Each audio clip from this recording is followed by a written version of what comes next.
plant people.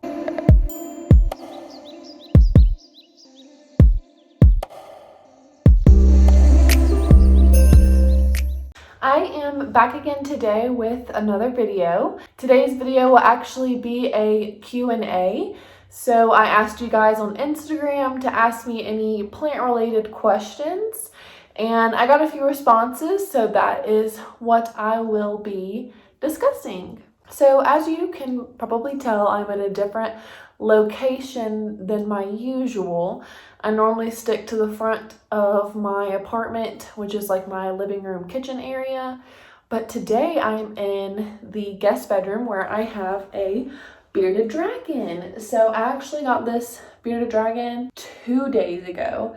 And so it's still a baby. It's about like 3 weeks old, I am guessing. And I don't know if it's a male or a female. Its name is Cosmo for right now.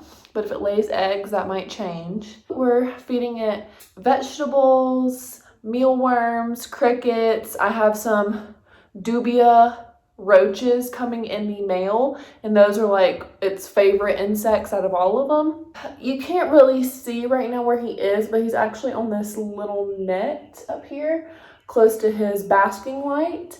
There's lots of different things about bearded dragons. I could go on and on about, what they need in their cage because they have sensitive stomachs and stuff like that. So if you want to see a video on that, just comment it down below. I know that this is mainly a plant related channel, but if you would like to see anything on my bearded dragon, just let me know. Hopefully this is just like a chill video you can do your makeup to, or just kind of have going on in the background. So the first question that I got is, what is your favorite flower?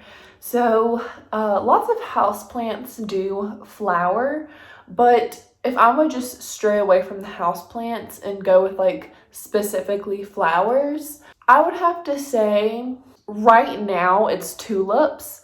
It does change. Where I live currently, there is tulips everywhere, which is something that I've never really seen coming from the south. We have more plants that can withstand heat. So seeing like fresh, really pretty tulips is just something I've never seen. And right now it's my favorite flower because of that. The next question asked is, what is your favorite plant? So out of all of my favorite plants, it's definitely my Rhaphidophora tetrasperma. I don't know what it is, but ever since I got it, this plant has been my favorite.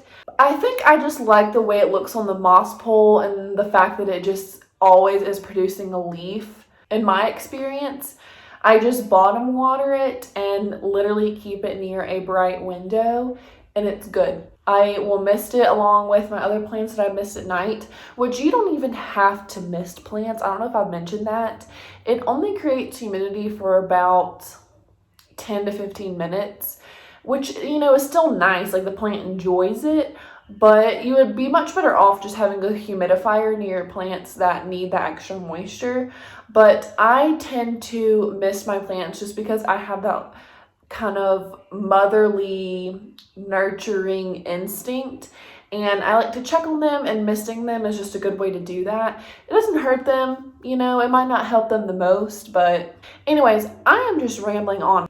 So my next question is, what are some plants that are easy to take care of / low maintenance? And I actually am going to be filming an entire video on this, low maintenance.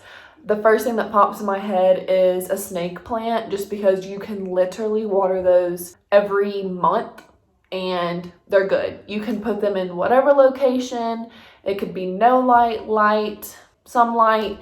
It doesn't matter. This plant is going to do well in any of those conditions. So that's definitely one of the top easiest and low maintenance. The next one would probably be a golden pothos. Those are just very, very easy. They're also very common. The next question I got is, what made you get into collecting plants? So I was actually thinking about this a couple weeks ago. And when I think back on it, in high school, I had probably about 4 or 5 houseplants. And what started that collection was my grandma passed away, which is pretty sad. But we were gifted like peace lilies and golden pothos just by a lot of people. And then about 2 years later, my grandpa died, so we were gifted more plants just because it is very common when someone passes away to gift them like arrangements. And most people tend to go towards long-lasting arrangements rather than flower arrangements when it comes to deaths because they last longer, which is cool, I understand. So I have like a golden pothos that I still have from when that happened, and then I had a couple peace lilies and stuff, so that started the collection. Then when I got to college, I just started to get a couple more for my apartment. And then I remember one day I wanted to go gardening, and I went to Lowe's and I just got a bunch of plants because I wanted to spark up my area a little bit. And then also I was gardening outside, and that pretty much started it. At that point, I was not in college anymore and I was living in Mississippi still, and I just started buying more and more plants, and I started watching videos and getting really interested in it.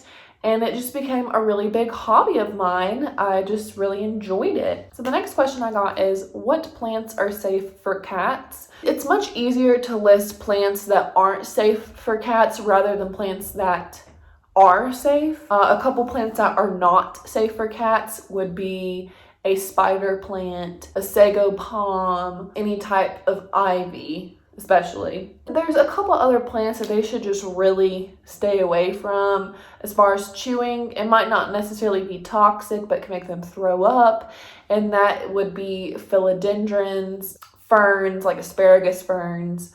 That's all I can think of right now on the top of my head that I just currently have in my house that my cats have to stay away from.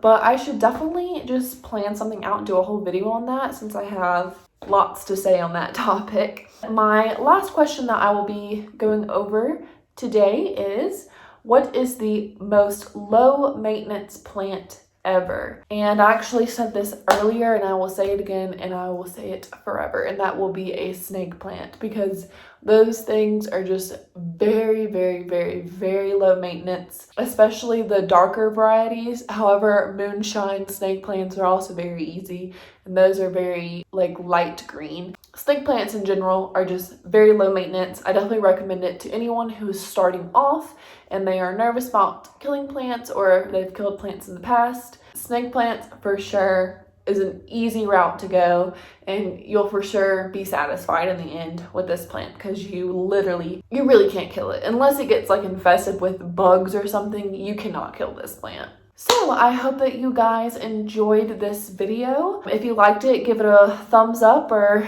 comment down below. I'll show him at the very end of this video to you. But I hope that you guys liked this little Q&A. Hopefully I can do this on a bi-monthly basis, just to have a little chit chat back and forth. I hope that you guys have a fantastic day, and I will see you in my next video. Bye guys.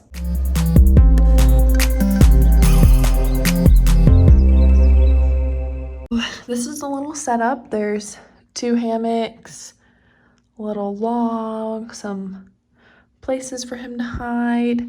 But there he is. Right there, Mr. Speed Racer. He did.